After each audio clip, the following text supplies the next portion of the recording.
میں اور آصف ایک ہی محلے میں رہتے تھے۔ ہمارے گھر والوں کا بھی آپس میں ملنا جلنا تھا۔ میں ایک خوبصورت اور جوان لڑکی تھی۔ جو بھی مجھے دیکھتا اس کا مجھے پسند کرنا ایک فطری عمل تھا۔ آصف کی بہن آسیہ میری دوست تھی۔ وہ میرے ساتھ اکیڈمی میں پڑھتی تھی۔ ہمارے دوستی ہونے کی وجہ سے ہمارا ایک دوسرے کے گھر آنا جانا بھی لگا رہتا۔ اکثر میں آسیہ کے گھر جاتی تو میرا اور آصف کا آمنا سامنا ہوتا، اور آسیہ میرے گھر آتی تو آصف اس کو چھوڑنے آتا۔ بظاہر آصف نے کبھی محبت کا اظہار تو نہ کیا، لیکن مجھے اس کے دیکھنے کے انداز سے محسوس ہو جاتا کہ وہ مجھ سے محبت کرتا ہے۔ ایک روز میں اور آسیہ اکیڈمی سے باہر نکلے تو سامنے ایک لمبی اور چمچماتی کالی کار کھڑی تھی۔ اس میں ایک لڑکا بیٹھا تھا جو باہر دیکھ رہا تھا، جیسے کسی کا انتظار کر رہا ہو۔ دراصل وہ شکار کے انتظار میں تھا، لیکن یہ بات میں سمجھ نہ سکی۔ میری اور اس لڑکے کی نظریں آپس میں ٹکرائیں۔ اس کا نام اسد تھا، اور مجھے یوں محسوس ہوا جیسے مجھے دیکھ کے وہ مسکرایا ہے۔ اس دن کے بعد یہ معمول ہو گیا، ہم جب بھی اکیڈمی سے باہر نکلتی وہ سامنے کھڑا ہوتا۔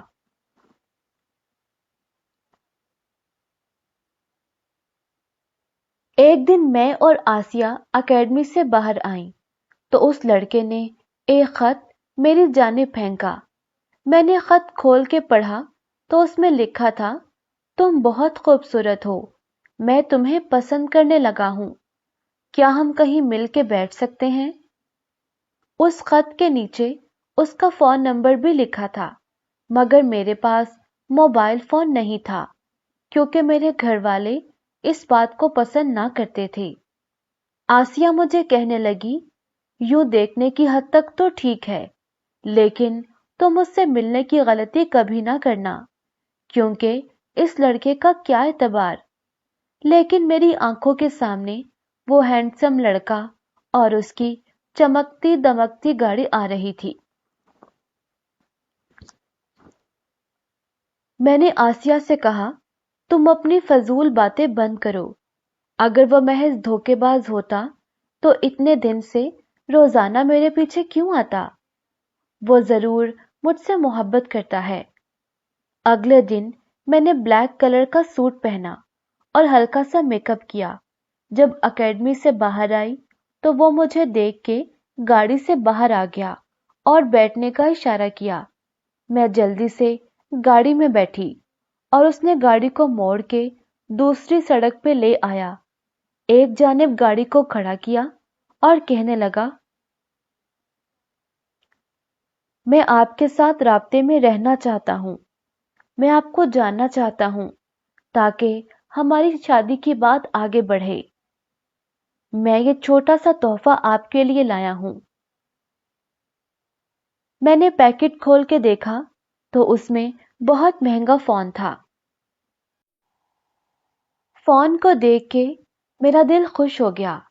میں نے اس لڑکے کا شکریہ ادا کیا اور کہا، اب آپ مجھے واپس چھوڑ دیں، میں گھر جا کے آپ کو کال کروں گی۔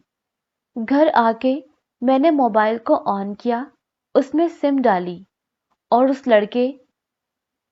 لڑکے کو جس کا نام اسد تھا SMS کیا، اور یوں ہماری بات شروع ہو گئی۔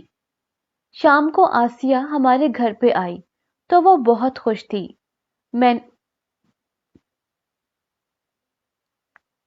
میں نے خوشی کی وجہ پوچھی تو وہ کہنے لگی، آصف بھائی کی نوکری پکی ہو گئی ہے اور وہ تم سے شادی کرنا چاہتے ہیں۔